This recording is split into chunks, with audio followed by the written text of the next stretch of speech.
আসসালামু আলাইকুম। হ্যালো বন্ধুরা, তোমরা কেমন আছো? আশা করছি সবাই ভালো আছো। রিসাইট বাই নাফিস চ্যানেলে তোমাদের সবাইকে স্বাগতম। বন্ধুরা, তোমরা হয়তো ইতিমধ্যেই বুঝতে পেরেছো আমি আজ কোন বিষয় নিয়ে আলোচনা করতে চলেছি। হ্যাঁ বন্ধুরা, আজ আমি অষ্টম শ্রেণীর অর্ধবার্ষিক পরীক্ষার বিষয় জীবন জীবিকা নিয়ে তোমাদের সামনে আলোচনা করতে চলেছি।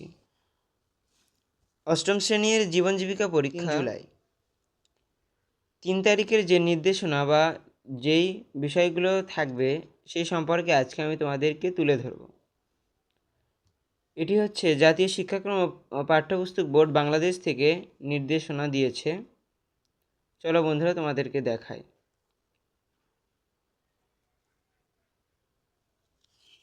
এখানে সূচিপত্র দেওয়া আছে, এখানে ভূমিকা, তারপর যে বিষয়গুলো মনে রাখতে হবে এরকম অনেক কিছু দেওয়া আছে।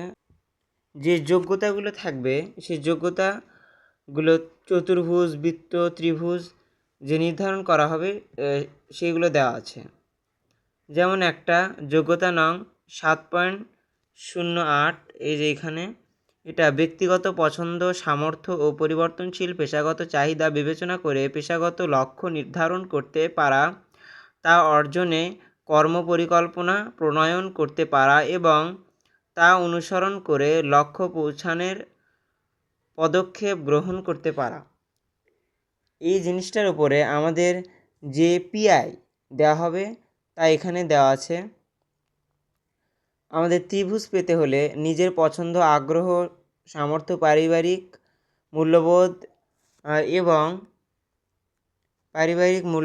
এবং অন্যদের মতামত বিবেচনা করে পেশাগত লক্ষ্য নির্ধারণ, এরকম অনেক অসংখ্য পিআই এখানে দেওয়া আছে।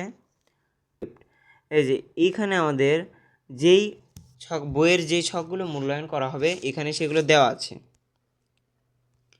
এই দেখুন, তোমরা দেখতে পাচ্ছ, দেখাচ্ছি। এই যে এই কয়েকটা অধ্যায় আমাদের মূল্যায়ন করা, মানে মূল্যায়নের আয়ত্তে আছে এই কয়েকটা অধ্যায়। আর এগুলো ট্রান্সক্রিপ্ট কীভাবে শিক্ষকরা দিবেন সেগুলো দেওয়া আছে, এবং শিক্ষকরা কীভাবে আমাদের মূল্যায়ন করবেন সেগুলো লেখা আছে, যে কোন পারদর্শিতার ভিত্তিতে কি দিতে হবে। আচ্ছা ঠিক আছে, আমি তোমাদের দেখাচ্ছি। এই যে এটা একটু বড় করে দেখায়। শিখন অভিজ্ঞতা ভিত্তিক মূল্যায়ন ছক, পারদর্শিতা নির্দেশক নং, এগুলো বিভিন্ন পারদর্শিতার নির্দেশক আছে যেগুলো আমি তোমাদের তখন একটু আগে দেখালাম এরকম। আচ্ছা, পারিবারিক আর্থিক পরিকল্পনা প্রণয়ন করতে পেরেছে, এটা আমাদের অধ্যায়ে আছে। এই ভিত্তিতে আমাদের মূল্যায়ন করা হবে। আচ্ছা, পৃষ্ঠা 3 এর আর্থিক সহযোগিতামূলক কাজ সংক্রান্ত একক কাজ, তোমাদের একটু ভালোভাবে দেখালে বুঝতে পারবা।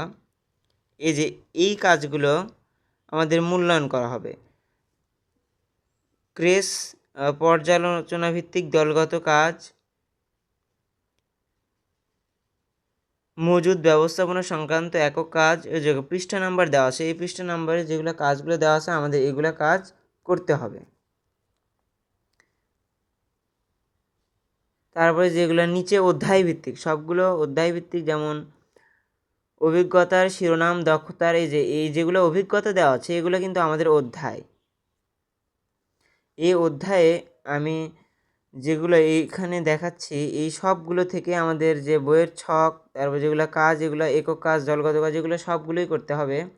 এগুলোই মূল্যায়নের ক্ষেত্রে সবচেয়ে বেশি প্রাধান্য পাবে, এই জন্য এখানে দেওয়া আছে মূল্যায়ন কার্ডে।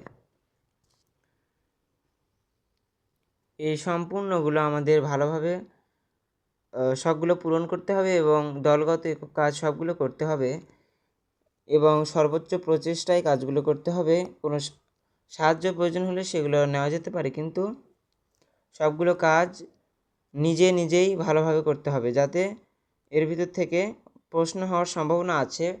65 কিংবা 25 মার্কের একটা পরীক্ষা হওয়ার কথা আছে, সেখানে লিখিত মার্ক থাকবে।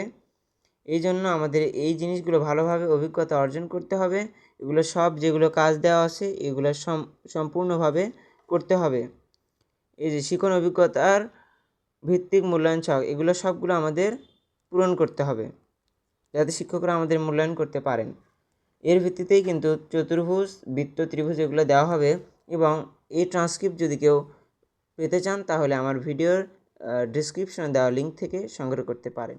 বন্ধুরা, ষান্মাসিক সামষ্টিক মূল্যায়ন জীবন জীবিকা বিষয়ের যে সমাধান সেটা এখানে দেওয়া আছে। এখানে বিস্তারিত সমাধান দেওয়া আছে, বিভিন্ন বইয়ের ছক পূরণ, মূল্যায়ন সম্পর্কে বিশেষ কথা, এখানে সব কিছুই দেওয়া আছে সুন্দরভাবে। এইটাও আমি আমার ডেসক্রিপশন বক্সে দিয়ে দেবো, তোমরা ওইখান থেকে সংগ্রহ করে নিয়ে তোমরা এই ছকগুলো পূরণ এবং মূল্যায়নের অনেক কাজগুলো তোমরা এখান থেকে করতে পারবে। এটা অনেক বড়, এই জন্য আমি তোমাদের বিশ্লেষণ করে দেখাতে পারছি না, এটা তোমরা ভালোভাবে দেখে নিও। আমার ভিডিওর দেয়া ডেসক্রিপশন বক্সে এটা পেয়ে যাবে। বন্ধুরা, ষান্মাসিক মূল্যায়নের অন্য পরীক্ষার প্রশ্ন এবং সমাধান পেতে এখনই আমাদের ভিডিওটিকে লাইক করুন এবং আমাদের চ্যানেলটিকে সাবস্ক্রাইব করে পাশেই থাকুন। বন্ধুরা, জীবন জীবিকা মূল্যায়নের প্রশ্ন এবং সমাধান ডেসক্রিপশনে দেওয়া হবে, সেখান থেকে তোমরা সবাই সংগ্রহ করে নিও। ধন্যবাদ।